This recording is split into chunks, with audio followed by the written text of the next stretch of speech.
ఈ అంబిక మొన్నటిదాకా విహారీని చంపాలని చెప్పి చాలా ప్రయత్నాలు చేసి విఫలమైందనమాట.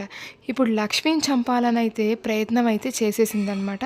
ఇంక అసలేం జరుగుద్దంటే ఇంట్లో వాళ్ళందరూ అయితే విహారీ సహస్ర పెళ్ళికి ముహూర్తాలు పెట్టేయాలని చెప్పి ఇంకా గుడికి వెళ్తారనమాట. అక్కడ గురువు గారిని అడుగుతూ ఉంటారనమాట. ముహూర్తం పెట్టండి గురువుగారు, ఇప్పటిదాకా అయితే 2 సార్లు ఆగిపోయింది విహారీకి సహస్రకి పెళ్ళి అని పద్మాక్షి అడుగుతూ ఉంటదనమాట.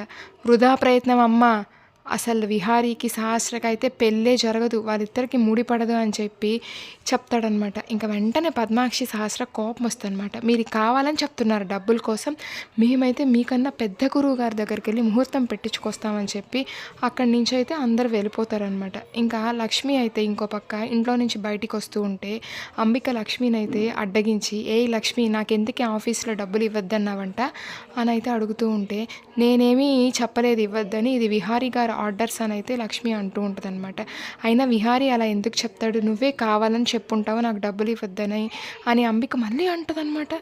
ఇంకా సహస్ర వచ్చేసి, ఏ లక్ష్మి నిన్న అసలు ఆఫీస్కి వెళ్ళొద్దన్నాను కదే, అయినా నువ్వు బావకు 6 అడుగులు దూరంలో ఉండు, లేకపోతే నిన్న 6 అడుగులు గొయ్యిలో సమాధి చేస్తానని చెప్పి లక్ష్మి గొంతు పట్టుకొని సహస్ర వార్నింగ్ ఇస్తూ ఉంటుందన్నమాట.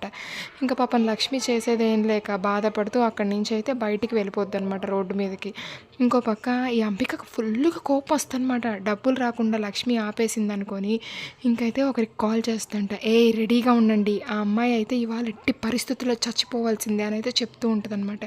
ఇంకా మన లక్ష్మిని రోడ్డు మీద నడుచుకుంటూ వెళ్తుంటే వెనక నుంచి ఒక లారీ వచ్చి లక్ష్మిని అయితే ఢీ కొడద్దనమాట.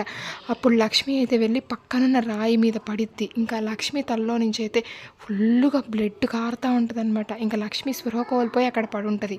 అక్కడున్న వ్యక్తి అయితే మన లక్ష్మి దగ్గర ఉన్న ఫోన్ తీసుకొని విహారికి అయితే కాల్ చేసి చెప్తాడనమాట.